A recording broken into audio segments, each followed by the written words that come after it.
Hey, welcome back to another episode of Then We Eat. So I think I've mentioned this before, but for those of you new to the channel, I'm a big pizza lover. We've done a couple of other videos, which we'll put up one over my shoulder so that you can see another video we've done in regards to pizza. We actually have even made pizza, but not on this week's episode.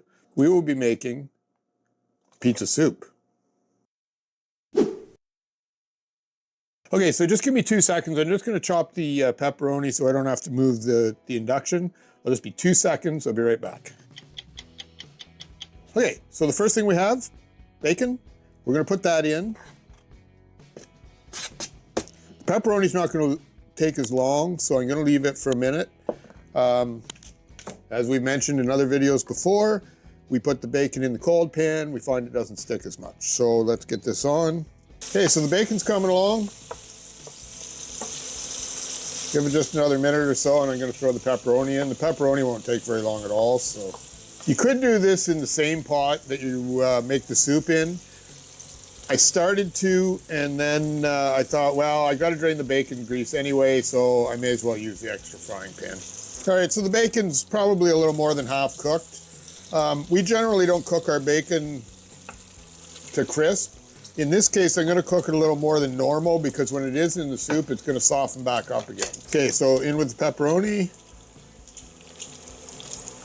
I've kind of just rough chopped it. It's not a real precise science here. You could always stack them up and cut them in quarters if you wanted to be more precise. I don't know where we got this pepperoni, but it's cut super thin. I probably could have waited another minute or so to put it in, but it'll be fine. Just cook the bacon a little bit less. I think we're going to leave it there. This pepperoni is cooking way fast because it's so thin. So bacon will be a little bit less cooked than I would have wanted, but it'll be just fine. So we'll just put this aside, move on to the next step. Okay, so next up we're going to have a small onion and a green pepper. This is actually a very tiny onion, but it'll do. So we'll just give this a chop up.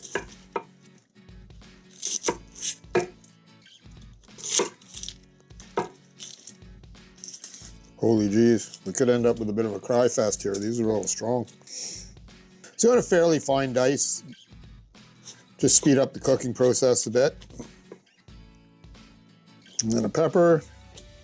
So we'll just try to get rid of the seeds and a little bit of that white pith that's inside. Could be a little bitter. And that looks pretty good.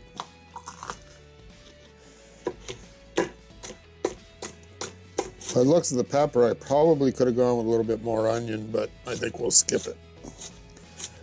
We got somebody that's not a huge onion lover anyway, so. Now, I didn't have any today, but you could also add mushrooms of whatever variety you actually like. You could add some red peppers.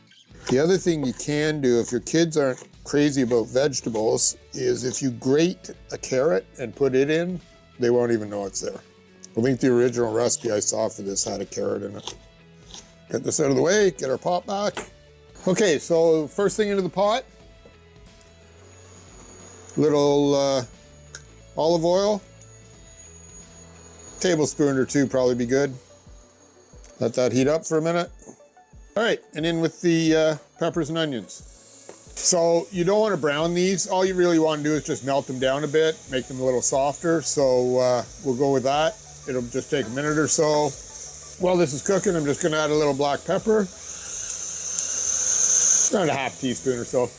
While I'm waiting for this, if you haven't hit like already on the video, maybe you could hit the like button, share it with all your buddies, hit the subscribe button as well, and if you hit the notification bell, you'll be notified every time we upload a new video.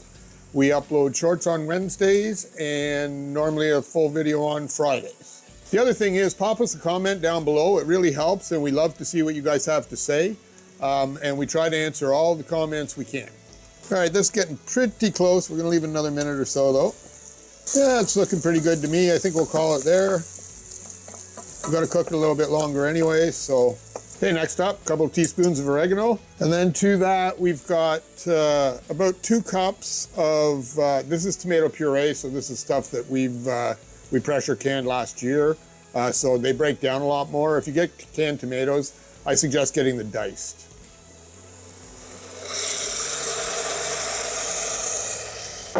And we've also got about 2 cups of tomato sauce.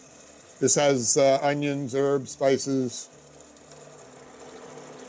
And last up, 3 cups of beef broth. If you don't have beef broth, don't panic. Use chicken broth, vegetable broth, whatever you have.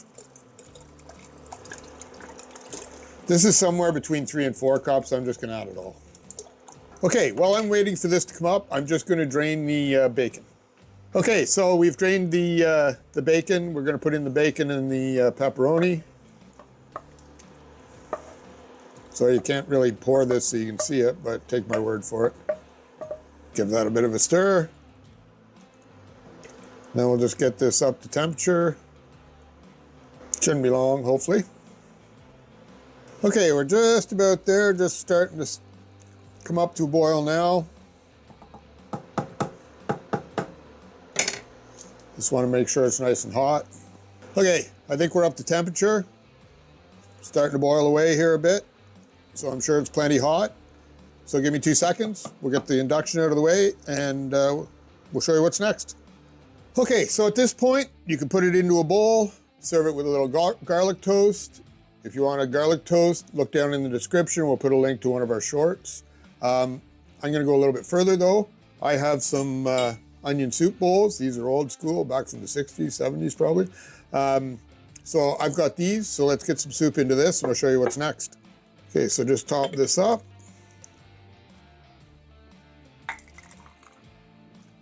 Then, bread. I've got a glass that just happens to be about the same size as the top, so I'm going to use it. I'm just going to cut out a ring. Oops, just like that. Now, just before I do, I'm going to put a little bit of cheese on there. I don't think I mentioned it before, so if you aren't going this far and just having it in a bowl, add some cheese. Then I'm going to put this on top. And just a little bit more cheese. I don't want too much because I don't really want that bread to sink very far. All right, I got a couple more to do here. So then what I'm going to do is I'm going to pop them in the broiler for just a couple of minutes, just enough to brown the cheese on top and the bread a bit. And then we'll come back, show you what they look like. So there it is, all ready to go. The only thing is that the bread cutter I used was a little bit too small. If it had been a little bit bigger so that it sat really on the top of the bowl, it would have been a little bit better.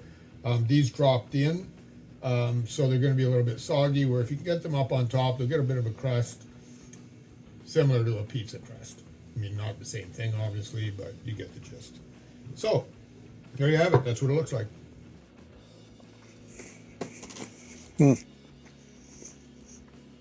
Yeah, that really is good. It's, this is a little bit salty. I imagine it's probably from the pepperoni and bacon. But other than that, it's got a lot of oregano in it, so you get that really nice oregano flavor. So, all in all, good dish. Hope you give it a try. And if you got another pizza recipe that you'd like me to try, put it in the description below. I'm always game to try something new with pizza. So that's it for this video. Don't forget, first we cook, then we eat. It really is good.